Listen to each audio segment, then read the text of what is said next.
Hello students, स्वागत है आप सभी के एक बार फिर से विद्यावाल भारती ऑनलाइन एजुकेशन ऐप में। आज हम पढ़ेंगे कक्षा 6 की मैथमेटिक्स और 6ठी प्रश्नावली की 6.1 एक्सरसाइज के कुछ क्वेश्चन देख लेते हैं।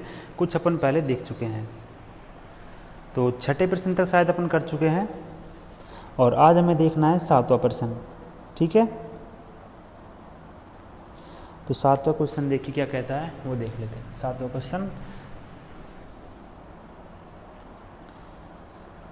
नीचे दिए हुए युग्मों के पूर्णांकों के बीच सभी पूर्णांक लिखिए बढ़ते हुए क्रम में। तो सबसे पहले दे रखा है हमें 0 और -7। सबसे पहले क्या दे रखा है, 0 और -7। इसमें हमें बढ़ते हुए क्रम में लिखना है, मतलब सबसे पहले छोटा, उसके बाद सबसे बड़ा और उसके बाद सबसे बड़ा। तो हम क्या लिखेंगे, सबसे छोटा लिखना है, फिर सबसे बड़ा लिखना है, फिर सबसे बढ़ते हुए क्रम में लिखना है।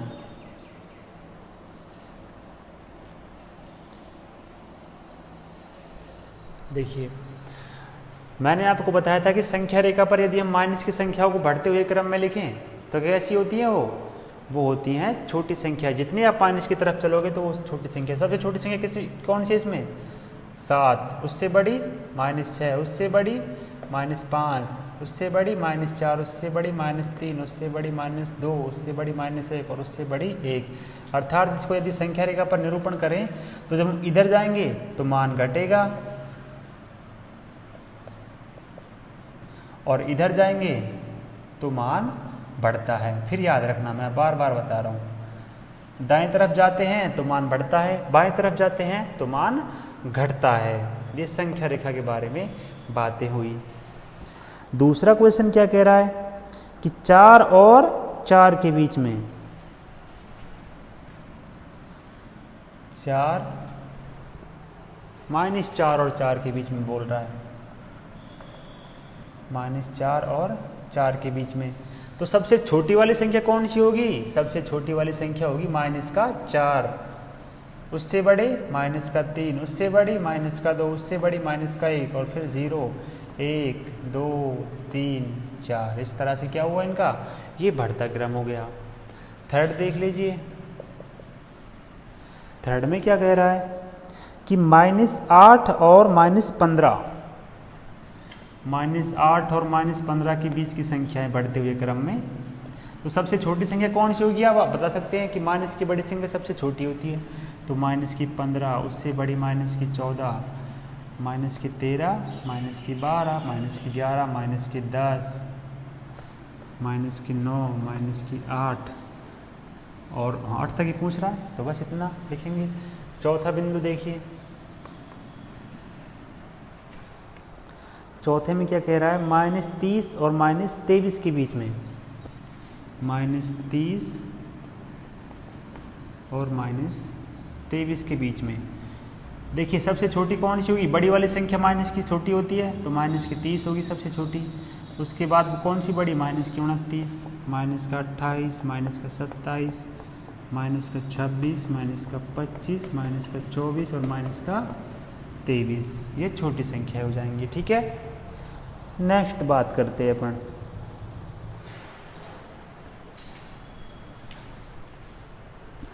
ये 7वां क्वेश्चन कंप्लीट हुआ। अब 8वें क्वेश्चन की ओर चलते हैं। 8वां क्वेश्चन क्या कह रहा है कि -20 से बड़े 4 ऋणात्मक पूर्णांक लिखिए। -20 से बड़े 4 ऋणात्मक पूर्णांक लिखने हैं। -20 मतलब ये माइनस की बड़ी संख्या रेखा पर कहाँ उपलब्ध होगी, यदि हम ऐसे चलें तो 0 के इस साइड बाएं तरफ उपलब्ध होगी। तो 0 और माइनस के बीच की जो भी संख्याएं वो कैसी हैं, ऋणात्मक। सभी संख्याएं इससे बड़ी संख्याएं हैं और यही तो पूछ रहा है। तो हम क्या लिख सकते हैं, 0 और 20 के बीच में कौन कौन सी संख्या आती है, -19, कोई सी भी 4 संख्या लिख सकते हैं। ये सभी कैसी हैं, ये सभी माइनस से बड़ी संख्याएं हैं। कैसी है, सभी माइनस से बड़ी संख्याएं हैं। सेकंड पार्ट देख लीजिए इसका। -10 से छोटे 4 पूर्णांक लिखिए। -10 से छोटे, छोटे की बात की जाए, कम की बात की जाए तो हमेशा बाईं ओर चलना होता है, बड़ा की बात की जाए तो दाईं ओर चलना होता है। इतना ध्यान रखना। -10 से छोटे 4 पूर्णांक। क्या बता रहा हूं मैं कि जब भी आप संख्या रेखा के ऊपर बात करो या पूर्णांकों की जब भी बात करो, तो यदि हम सीधे हाथ की तरफ चलें तो मान संख्याओं का बढ़ता है, यदि हम बाएं हाथ की तरफ चलें तो मान संख्याओं का घटता है। तो -10 से छोटे क्या हो जाएंगे, इधर चलना होगा, छोटे की बात कर रहे हैं तो -11, -12, -13, -14। ठीक है, इस तरह से 4 हो गए। कितने भी ले सकते हैं आप, जितना पूछा जाए। तीसरा क्वेश्चन क्या हो जाएगा, तीसरा इसमें दे रखा है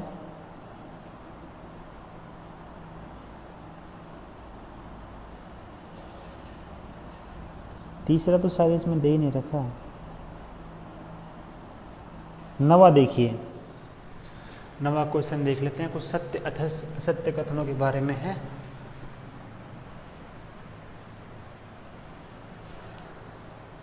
नवा क्वेश्चन क्या कह रहा है, निम्नलिखित कथनों के लिए सत्य अथवा असत्य कथन लिखिए। यदि कथन असत्य है तो सत्य बनाइए। संख्या रेखा पर -8 -10 दाईं ओर स्थित है। संख्या रेखा पर -8 -10 के दाईं ओर स्थित है। पहला कथन, ये कोई संख्या रेखा है और इस पर दे रखा है हमें क्या कि माइनस का जो 8 है वो -10 के दाईं ओर है, तो माइनस वाले ऋणात्मक चिन्ह अंकित करते हैं। -1 -2 -3 -4 -5 -6 -7 -8 और इसको थोड़ा और एक्सटेंड कर देते हैं, 10 तक ले जाना है हमें, तो -9 और -10। हमसे पूछ रहा है कि क्या संख्या रेखा पर -8 कहाँ पर है, ये वाला -8 -10 के दाईं ओर स्थित है। -10 ये वाला, ये रहा। -10 का दायां कौन सा है, दायां वाला, ये दाईं ओर स्थित है ना, तो इसे इसका उत्तर हो जाएगा। कैसा कथन है ये, सत्य कथन। क्यों, क्योंकि -10 के दाईं ओर कौन सा है, -8 स्थित है। दूसरा बिंदु क्या कह रहा है, दूसरा बिंदु अपना संख्या रेखा पर, संख्या रेखा ये वाली दी हुई है, इसी तरह से संख्या रेखा बनती है। संख्या रेखा पर -100 -50 के दाईं ओर स्थित होता है।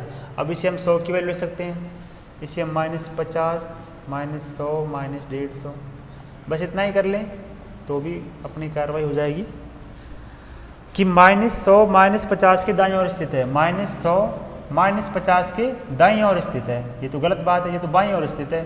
तो ये कैसा कथन हो जाएगा, दूसरा वाला, दूसरा कथन हो जाएगा अपना असत्य कथन, क्योंकि ये तो बाईं ओर स्थित है। जबकि सही बात क्या है कि -100 के दाईं ओर स्थित है, -100 के -50 दाईं ओर स्थित है। ये बात तो ठीक है इसमें, ठीक है। अब देख लेते हैं कौन सा, सी पिंड। सबसे ऋणात्मक पूर्णांक सबसे छोटा ऋणात्मक पूर्णांक -1 है। सबसे छोटा ऋणात्मक पूर्णांक क्या -1 है, ये 0 -1, ये तो सबसे बड़ा ऋणात्मक पूर्णांक है -1 तो सबसे छोटा ऋणात्मक पूर्णांक कौन सा होता है, सबसे छोटा ऋणात्मक पूर्णांक होता है कौन सा, इधर इधर कौन सी वाली संख्या होती है, हम कहीं पर भी नहीं जा सकते, इधर होती है अनंत। और सबसे बड़ा ऋणात्मक पूर्णांक होता है -1, तो सबसे बड़ा ऋणात्मक पूर्णांक कौन सा, -1। ठीक है। अब डी क्या कह रहा है, डी भी देख लीजिए। -26 पूर्णांक -25 से बड़ा है। -26 पूर्णांक -25 से बड़ा है। क्या ये बात सत्य है कि भाई -26 बाईं ओर स्थित है 25 के, तो ये तो छोटा होगा, तो कैसा है ये कथन, असत्य कथन है।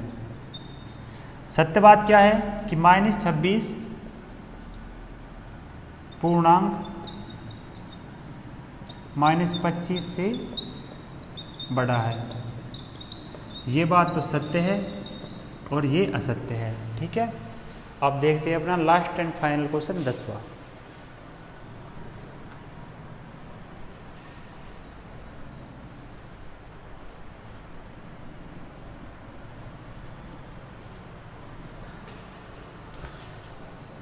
दसवां क्वेश्चन, एक संख्या रेखा खींचिए और उस पर उत्तर देने हैं हमें। मैं एक संख्या रेखा खींच लेता हूँ, उसके फिर हमें कुछ उत्तर देने होते हैं। थोड़ी सी बड़ी बना रहा हूँ। ये 0 कहाँ तक चलना है हमें? लगभग 1 2 3 4 5 6 7 8 9 10 11 और ये 12 तक चल लेते हैं। इधर -1 -2 -3 -4 -5 -6 -7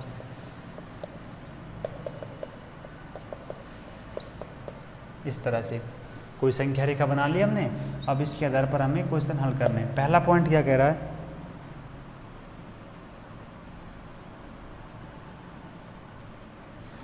देखिए, इसमें संख्या रेखा पर एक बात बताता हूँ मैं कि जो इस साइड होते हैं वो संख्याओं का मान बढ़ता है, संख्याओं का मान बढ़ता है।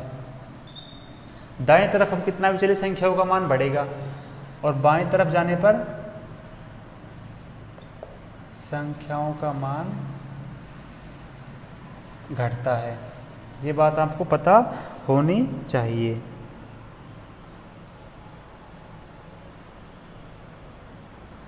तो देखिए, यदि हम -2 के दाईं और 4 कदम चले तो हम किस संख्या पर पहुंचेंगे? पहला ये है, -2 के 4 कदम बाईं ओर, 1 कदम 2 कदम 3 कदम 4 कदम, किस पर पहुंचे? तो ये हो जाएगा -6 पर पहुंचेंगे। सॉरी, ये बाईं ओर ना दाईं ओर पूछ रहा है, बाईं ओर ना चलकर दाईं ओर। 1 कदम 2 कदम 3 कदम 4 कदम, इस तरह से कदम चलते हैं तो हम पहुंचेंगे किस पर? प्लस के 2 पर। ये प्लस का 2 है। दूसरा पॉइंट क्या है इसका? यदि हम 1 के बाईं ओर 5 कदम चलें तो किस संख्या पर पहुंचेंगे? ये प्लस का 1 है, इसके बाईं ओर 5 कदम चलना है। 1 2 3 4 5, किस संख्या पर पहुंचे? -4 पर। तीसरा देखिए, तीसरा क्या कह रहा है? यदि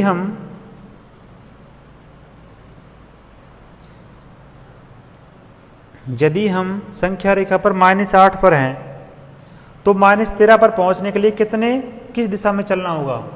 किस दिशा में चलना होगा? -8 पर तो अपन है, -13 इधर है, तो किस दिशा में चलेंगे? बाईं ओर। तो हमें चलना होगा किधर? बाईं ओर। ये सिंपल सा क्वेश्चन। चौथा क्वेश्चन क्या कह रहा है? यदि हम संख्या रेखा पर -6 पर हैं, हम यहाँ पर हैं, -6 पर हैं तो -1 पर पहुंचने के लिए हमें किस दिशा में चलना होगा? 1 2 3, अर्थात इस दिशा में चलना होगा। कौन सी दिशा होगा ये सीधे हाथ की तरफ, अर्थात दाईं ओर चलना होगा। दाईं ओर चलना होगा। संख्या रेखा का ज्ञान होना चाहिए।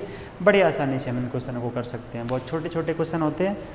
सीधे हाथ की तरफ हमेशा धनात्मक बढ़ती हुई संख्या होती हैं, बाएं हाथ की तरफ हमेशा ऋणात्मक घटती हुई संख्या होती है। इन बातों को याद रखना। संख्या रेखा बहुत इंपॉर्टेंट है पूर्णांक चैप्टर में। ठीक है, इस तरह से अपनी 6 पॉइंट कंप्लीट होती हुई। बाकी मिलेंगे नेक्स्ट वीडियो में। तब तक के लिए आप पढ़ते रहें, हंसते रहें, मुस्कुराते रहें। थैंक यू, धन्यवाद।